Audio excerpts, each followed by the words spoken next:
While corporal punishment is still up for debate in its necessity in the school system, some actions of retribution go too far. Here are some of the most bizarre and intense ways students have been punished for acting out in school.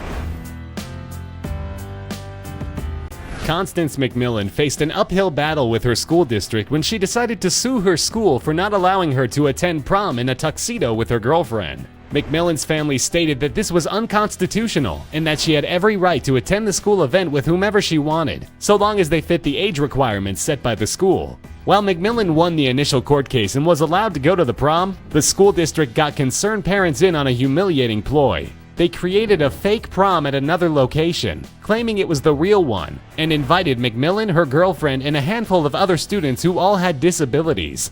When McMillan arrived at the fake prom, she realized she had been duped and furiously took the case to court once again. Unsurprisingly, the court ruled in her favor, stating that the school district and local parents had gone too far in attempting to humiliate a high school girl, and she was given $35,000 in a fairly hefty settlement. Discrimination is sadly a common event in the school system and affected a handful of Hispanic students in 2009. After accidentally spilling water on the floor while trying to refill a nearby cooler, 7 Hispanic 5th graders were ordered to eat their lunch off the floor for 10 consecutive school days. They were not given trays or plates, but were forced to eat off napkins. On days where soup was the primary meal, they resorted to eating only strips of cheese. When parents found out, the school system claimed that the reason for the students eating off the floor had nothing to do with punishment, but was in fact the result of not having enough chairs in the cafeteria. The school sought to increase funding, but the courts saw through their ruse and slammed them with a discrimination lawsuit. The students then split a $500,000 settlement between the 7 of them at $70,000 apiece.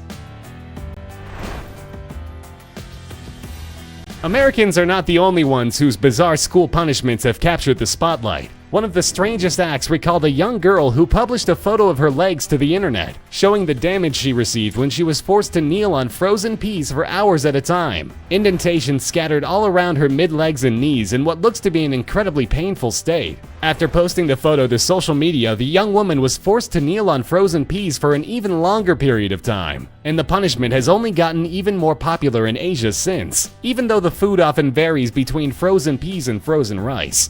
Hearing how effective the kneeling punishment was in Asia, 2 Florida grandparents decided to put it to the test by forcing their grandson to kneel for 9 hours for 10 days straight. While we're unsure if there are any repercussions to this strange and painful punishment, we can assume there are much better ways to use your food. While the next punishment isn't necessarily as mean-spirited as the rest, it did lead to some questionable responses. After 2 students were caught brawling in a hallway, they were given an ultimatum. They could both either be suspended, or they could sit down and hold hands for 15 minutes. Thinking that the second punishment was easier, the boys opted for the 15 minutes. What they didn't realize was that their peers would be allowed to jeer and mock them the entire time, taking photographs and videos and uploading them to social media. Homophobic slurs were called out, and the boys' masculinity was consistently called into question. Worse yet, they were bullied and made fun of for the rest of their time in school, often called gay in a negative light. The Mesa, Arizona school was vocal that they believed Principal Tim Richard had not practiced good judgment when he offered up the punishment, but many parents praised him for the decision. It's entirely possible that giving 4th graders too much say in crime and punishment can lead to some fairly disastrous results. When 4th grade teacher Summer Larson decided to give her students reading tests and assignments, she likely wasn't thinking through what their punishment would be if they failed to reach their goals. What she decided on was a choice she gave the students. They could either skip recess for a week, or they could let other students draw on their faces with permanent marker. In a decision that will likely shock no one, 6 of the children opted that they would rather have things drawn on their face. They returned home later in the day covered in markings, and in one case some fairly crude drawings. The teacher was suspended from her duties for a few days without pay. She eventually returned and apologized, though her punishment had already taken effect. The majority of the kids considered themselves failures for being unable to reach their reading goal, and their morale never recovered. Lamia Kamen was described as a fairly carefree 7-year-old before she was actively humiliated in front of her classmates. One day, while sliding the beads in her hair up and down, she was called to the front of the classroom by her teacher. The teacher quickly whipped out a pair of scissors and cut the braid of Kamin's hair from her head in front of the classroom. She claimed it was a punishment for Kamin distracting the class while she taught. Lamia returned to her seat fighting back tears while the class laughed at her and told her mother what had happened when she returned home. The teacher was fined $175 for cutting the first grader's hair without her permission, but no other action was taken against her.